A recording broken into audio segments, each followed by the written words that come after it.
farshaa sanirraayis sireemoo maal sireemoo farshaa jedhamu sanirraayis achi fuudhanii waraqaa xumuranii fi waa hunda nama godhuufuu isa barbaachisaa. Just akka isiin jettutti nama achi qofa isa baasu sun ta'in nama dirree xayyaaraa irraa illee fuudhee biyyatti ijara deemee galchuu isa barbaachisaa jette. Because miilli isaa nama olkee deemuu miti waan ta'eef nama hanqa biyya jala deemee galchuu barbaachisaa. Gargaarsa namoota hedduu irraa keessaa hedduu addani beektaa xiqqoo hin ulfaata. Nama amma barbaaduunis akkuma jirutti ta'ee jechuudha. Na kana mee falatti goona jeeti bar.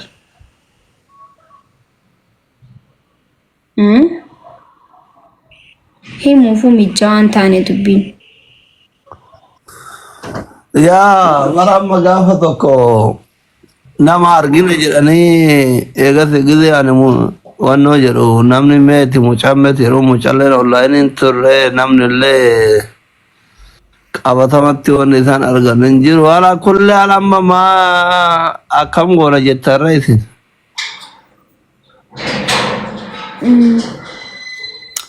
Dubbaddu mee dubbaddu ati amma dhugaa.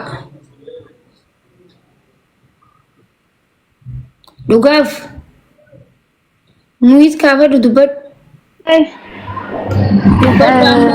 Tiimi jechuun maal akka goonu amma nuti amma maalinni akkuma reefu dubbattisanii dubbadhu asii dhufe waan ta'eef waliin mari'annee waan goonu yoo waan danda'amu waan dandeenyu inshaallah hin goona inni yaaname. Asli ko nagaan siif haa ta'u akkam jirtan tulsee galatoomi dhufookeefi dhimmi mucaa nama ijoolleedha beektanii mudhiidhaa ol fayyaadha mudhiidhaa gadi immoo qaamni isaa nama dadhabe rabbi isaa fayyituusi gaafa biyya galee fayyuu danda'a. Har'aaf haalli inni keessa jiru namatu algaarraa buusaa namatu algaarratti deebisa akka ijoollee haraasitti hammatama. Mucaan immoo qaamaan jabaadha argitanitti waan ta'eef nama takkaan waan danda'amu miti. Isa kanatti sochoosuu danda'u nama wajjin qarshiidha.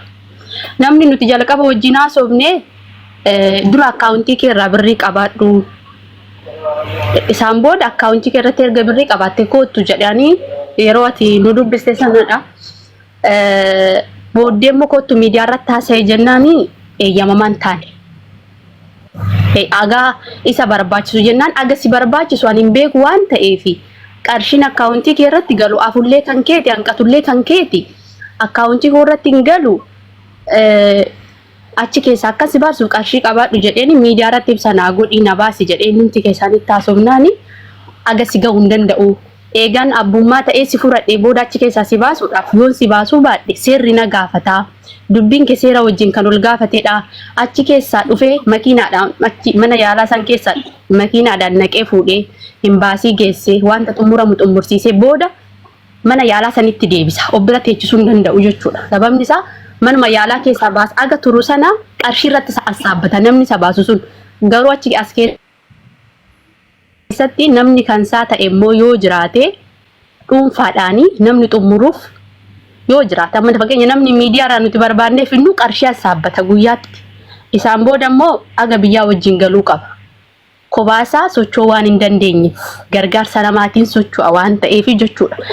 Wanti jiru kana agamtu isa ga'a wanti beekamu hin jiru. Amma mucaan kun ennaa algaarraa bu'u waan barumatti nacha keessatti socho'uu illee hin qabu. Yeroo lama sadi kufee jira. Lammaffaamu kanaan dura kanan yeroo boo'isanne achuma keessattuu manni yaalaa keessa jiraatu malee qorichaan argatu. Dhugaaf baruma gaafa duraa taraa lama sadii natti himte irrallee baatii meeqatti dhuftee baay'ee. Waan taaraan hin jiru ka'a. Waan taaraan jiru ka'a asii waan taaraa ta'eef hin jiru amma. Oma tana dura guyyaa lama moo sadiirra deebisanitti himte irrallee himaa jirtu. Namni qarshii kana mucaan hin qabu Oromoorraa kadhatamaa fi namni Oromoo duratti eenyummaa ofii hin beeksifne hattuudhaan mallaqa gizee mucaa waliin guure fudhatee baduufi. For example fakkeenya sii kaasee ture gaafa dheengadda mucaa mubee jimmaa san miilli irraa cite ijoolleen dhufanii waasii ta'anii birrii nama tokko waliin guuramee fi gizee mana hidhaati mana yaalatii mana hidhaa geessanii mana hidhaati immoo waraqaa komin safararraa baasanii waasii ta'anii baasanii amma ijoollee bira jiraa jechuusi galame. Namni dho'isaadhaan karaa keessatti nama rakkate qofa wajji deemu hattuudha birruun baltoo lixa faanoo siin jedhe sanarra qabatamatti namni sun dhufuu qaba. yookiin immoo utuu nama dhabne waanuma achitti itti yaalamu guuraa yoo jettan malee nuti amma fakkeenyaaf qarshii hordoftoota keenyarraa uummata Oromootirraa kadhachuu dandeenya. Namni karaa keessatti si mucaa jana kun indalli ayina isa abbaa fere haa ta'u yoo hiriyyaa kiyyeessa abbaa fere yoo ta'e lebaano namni dhoo isaan deemu si galee. Because mucaan kun osoo qarshii qabaate wanni ija uummataa dura dhadhaabatuuf hin jiru. So kanaaf amma isin haalli ittiin deemaa jirtan kun sirrii miti haala gunnaan mucaan namallee qabu birrillee qabu waan bira tari malee ebalu akkas jedhee akkana jedhee mataan hin boqolchinaati. Amma tayyib doktor yaanni kee sirriidha. Amma waa tokko furmaata barbaanna waan ta'eef sagalee qabdanii innillee kan gadi ba'e makiitu fidee bar nama san asirratti dhufe malee karaa keessaa fira keenyaa miti nama miidiyaarraa dhufe. Maaliif fide mucaan asirraa? Ammallee sagalee qabdanii. Maakiin maal fidde mucaan asirraa galchine san boodan isintu mucaan hin beekaa dubbisee ettee fidde malee maakiitu fidee tase. Miidiyaarraa dhufe jechuudha. Ajaa'iba qabdi akkam silaa maallaqa guuree badees maakiitu fidee jechuu deemta haala kanaan. La maki kasi miti dis. Anamma mola malak wala nama takalin ka. Kababu mutti.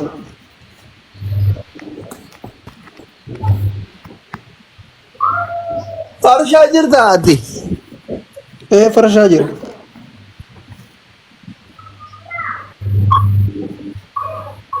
Rafaya mankara jirta bar dimbarra jirta rakkoon kee akkatti fannoo jirta.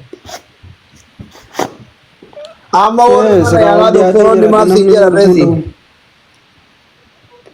Namni uummata mootummaa wajjin walii galee waraqaa baasatee akkasitti dhufee nama fuudhe malee namni akkanumatti dhufee nama baasuu danda'u hin jiru naan jaan gabaa uummatti dooktara giseen gaafadhees. Manni hakimaa maal na gaafate jennaan an san hin beeku naan jee birrii maallaqa ni gaafataa jennaan an immoo san hin beeku waraqaan garuu mootummaa wajjin mallatteeffamee dhufu qabanaan jee. Yaa nama biyya namaa keessatti dhukkubsatee gara safaraa itti mallatteessutti mootummaan Suudiin galchu. Amma asuma keessaa ijoolleen Suudiidha. Namnummaan miidiyaa kanarra caalaa hordofu ijoollee Suudiiti. Ijoollee Suudii kana waan ta'eef nama mootummaadha wajjin walitti dhiyaatu haa ta'u kan iqaamaa qabu haa ta'u kan waan kana raawwachuu danda'u haa ta'u raawwachiisuu ta'us waan kana maraayyuu ijoolleen Suudii keessa jirtuun dhabamtu tan beeytu. Kanaafuu namni san maanaan argamne ree nama san maanaan argamne ijoollee hedduun hordofa. Feliis mee ijoolleen iqaamaa qabda warri nama gargaartan safaraa keessa dalayda warri mucaa kana gargaaruu dandeettan lakkoofsa tokkodha yaa Husseena waan tiraanispoortii ittiin galchitanii fi waccii godhattan isinii guurra namni dandeettan mee namni dandeetti akkasii qabdan warri muqiima warri iqaamaa qabdan. Warri iqaamaa qabdan lakkoofsa tokko barreeffame.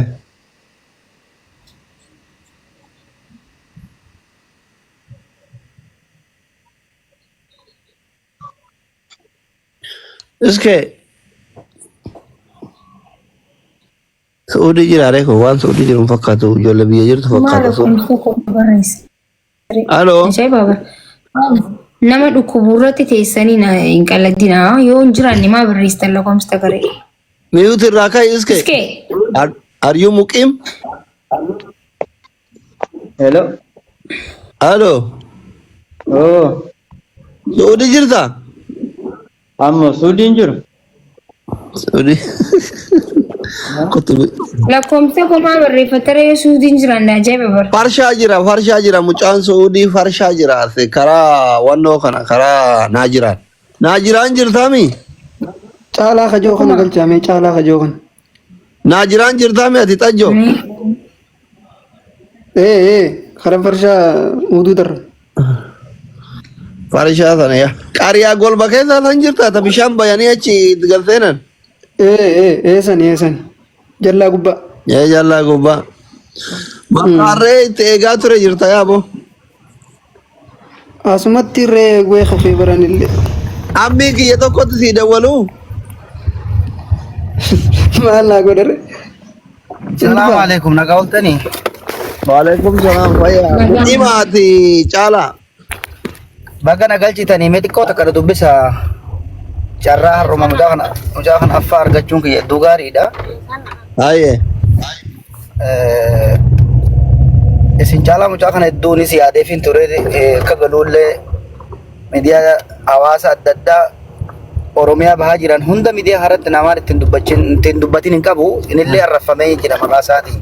Inillee naquu qabaachuu dhabu. Na beekan inillee ammoo amma yaada asliin dubbate irratti namni dhossaadhaan yookaan ammoo nama duubaa waa haasa'uu haasa'uu malaa jechuullee numan dhagahe. Ani mucaa kanallee hin beeku. Namni natti fidees tokko mucaan walloo takka mucaan shawaa ta'u wallagga ta'u kana rabbiif jecha mucaa kana nu wargaari akka galu godhii jennaan rakkoon qabu jeen gara baatii afurii qottamee asitti mari'annaa malee deebii tokkollee nagarree jechuudha. Ammoo akkaan argaa jirutti akkaan waan mucaa kana gashuun kiyya faayidaaf yookaan ammoo mallaqa barbaachuuf isiniif fakkaate mucaa kana wajjin galuu nuu rakkisaadha.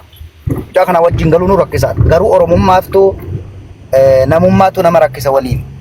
Sallaaleeti mucaan kun gaafa bu'uu sunan dhagahe akka inni itti jiru sunan dhagahe ofii gashuun barbaadu hayyee jee hawaasa keenya uummata Harar nama miidiyaa keessa wajjin sheenee hatta qaalicha sana eenyu maqaan isaa kalaalee qabu san Hamzaa Shee Jaabir isa faattillee niin dubbadhe mucaa tana ka maayikii gaaf tokko wajjin seenee dubbadhe hayyee wal mari'anna jettee gasanii nan galchine ishilleeni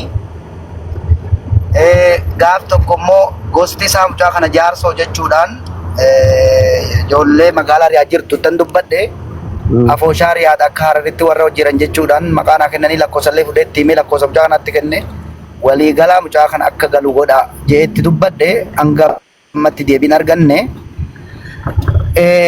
Abbaan iyyuu malee gandin dirmatu jedhanii mucaa namni gate hawaasa Harari yoo jaalatanis yoo jibbanis haa fudhatanii. Ammaas obboleetti teenya takka maqaa ishillee nan wallaala biyya alaa kana jirti. Ittiin dubbadhe yeroo lama moo sadii itti deebi'ee gaaf tokko maal naan jasseete maallaqa maqaa biyya alaa deemna jiru nyaatame tokko waa'ee isaa haasanii dhimmarra jirraa boon nun jeeqin asii bahii ajandaan dura jijjiirin naan jedhanii naarihanii jechuudha. Ijoolleen sun hundinuu ijoollee bahaati. Ama waan duraan tare dhiisi waan darbe dubbataniiti waan keessa jiraniif furmaatatti